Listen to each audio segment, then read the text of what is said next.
जगतसिंहपुर निर्वाचन मंडलीर बलरामपुर पंचायत रे बीजेपी रो मिश्रण पर्व अनुष्ठित। शताधिक कर्मी एक विशाल बाइक शोभायात्रा रे नुआ बस स्टाण्ड निकटरू बाहरी बलरामपुर पंचायत रे पहुंची। बीजेपी विधायक प्रार्थी अमरेंद्र दास को नेतृत्व और प्रधानमंत्री नरेंद्र मोदी को आदर्श रे अनुप्राणित होई कांग्रेस रो सरपंच अंजन सामल आज कांग्रेस दल छाड़ी बीजेपी रे शामिल होइछथि।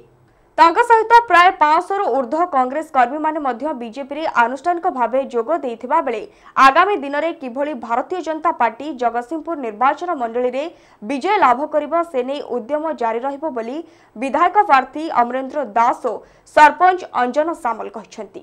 आपण जान पारथुवे 44 डिग्री ऊर्ध्व बोधे तापमात्रा जो उत्साह उद्दीपनार सहित बलरामपुर ग्रामवासी समस्त मोर साथी माने एवं विशेषकर बलरामपुर पंचायतर सरपंच अंजन सामल महोदय एवं एठी समस्त गुरुजन मुरबी माने जो भाव में उत्साह उद्दीपनार सहित पाखापाखि दीर्घ बाट बाइक शोभायात्रा आणिक मंच स्थल में पहुँचती।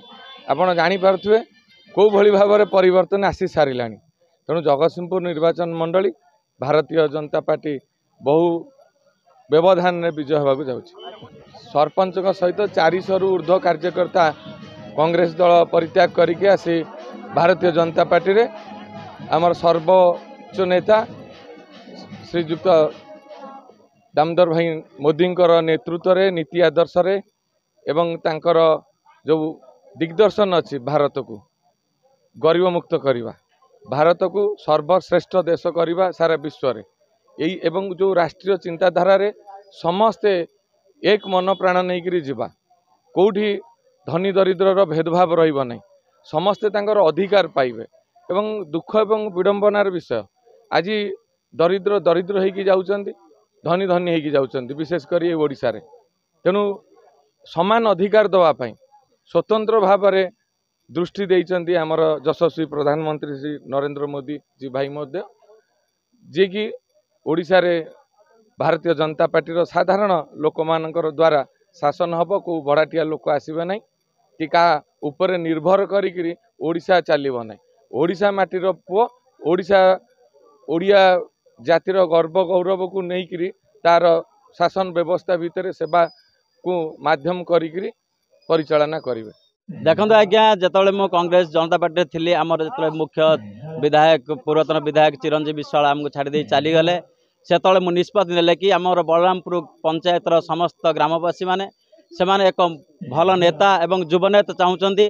तेणु मु अनायासरे सेमानकर इच्छा को सफल साफल्य करने कि मु आज आमर अमरेंद्र दास महोदय आमर प्रार्थी विधायक महोदय को मु आज समर्थन जनाई सहित आज मिसवाक जाऊँगी।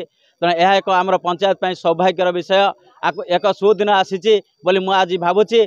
तेणु आज मु दृढ़ कंठार कहीपरि जे आमर ये युव नेता आमर अमरेंद्र दास को लेकिन मु आज बहुत गर्व अनुभव कर पंचायतवासी बहुत गर्व अनुभव कर मोर आशा और विश्वास 500-600 लोक बोधे मत मिसवा जाऊँगी। जगतसिंहपुर सिराज साहू को रिपोर्ट नीलाद्रिश्य मीडिया लाइव। एबले अधिक खबर जानिबा पे हम चैनल को लाइक शेयर एंड सब्सक्राइब करने को भूलंतुनी। रहुछु नमस्कार।